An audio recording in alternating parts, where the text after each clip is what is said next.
In the previous course on Bootstrap 4, we had seen the use of NPM scripts, grunt and gulp, for building the distribution folder for our website. We had seen how these scripts can be used for doing concatenation, uglification, and minification in order to build the distribution folder, which can then be deployed to our website. Webpack is another approach that helps us do exactly the same. Webpack is what is called as a module bundler. What exactly is Webpack and how does it help us to build the distribution folder? We will examine a little more details about that in this lecture and also see how we can use it in the exercise that follows. For our React application, we had used Create React App to scaffold out our React application. Create React App itself uses React scripts, an NPM module underneath, for supporting all the various activities that we need to do for our React application. And it internally uses Webpack to do the building of the distribution folder. So we will, in the exercise, we will examine how we can make use of it to build our distribution folder. Before that, let's learn a little bit about Webpack. Now, this lecture is not about how you make use of Webpack. That is beyond the scope of this course. Instead, I will briefly mention about what Webpack enables us to do.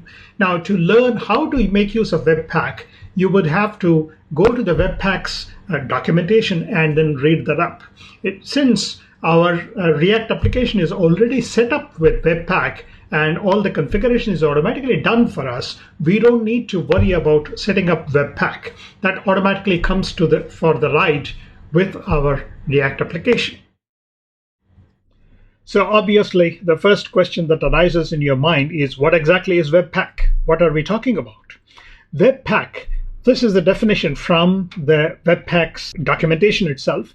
It says Webpack is a module bundler for modern JavaScript applications.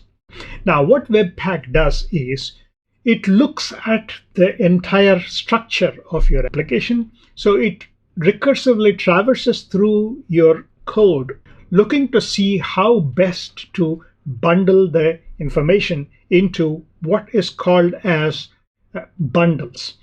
When Webpack looks at your code, it treats every file that you have, be it a JavaScript file, be it a CSS file, be it a SAS file, be it an image file, whatever, it treats every one of them as modules from its perspective, and then it decides what is the best way of packaging these modules into what are called as bundles that can be downloaded from the server to your web browser in a comfortable and convenient manner.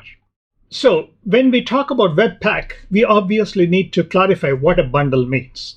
As I briefly stated in the previous slide, a bundle is nothing but a JavaScript file that incorporates assets.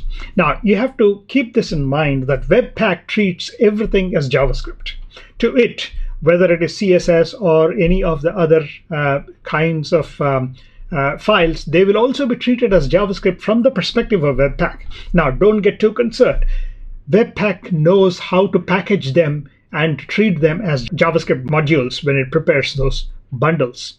So a bundle is something that groups together modules that belong together. And so it bundles those modules together that should be served to the client in a single response to a request. So Webpack itself makes a decision on saying what parts should be joined together into a bundle and should be delivered together so that the rendering of your web application is done in the most effective manner. So what Webpack does is it starts at the topmost level.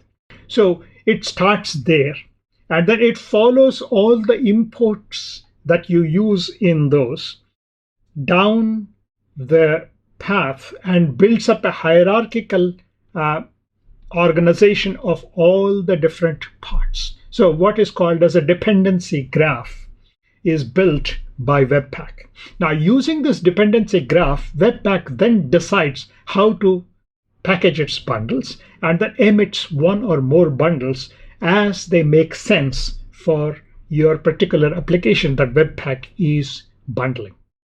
And in the process of doing it, when it is handling non-JavaScript files like CSS, HTML, and SAS or images and so on, then it uses plugins that enable you to pre-process and minify those files, those non-JavaScript files, into a way that they can be bundled into your Webpack bundles. If you are using Webpack from the scratch, then you would describe some of the configuration for your Webpack to work on these files in a file named webpack.config.js, which will be included in the root folder of your application.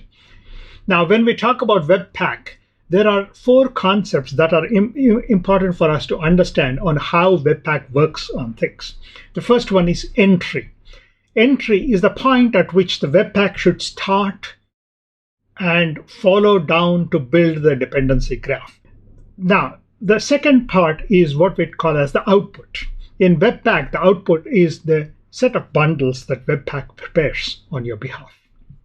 The third one is loaders. Now, Webpack, as I said, only understands JavaScript and it knows only how to work with JavaScript. But as I also mentioned, Webpack treats every file as a module. So those files that are not JavaScript, they have to be transformed and then put into your bundles by using appropriate transformations, and then they will be added into your dependency graph. This is where the use of the various plugins come in. What do plugins help you to do?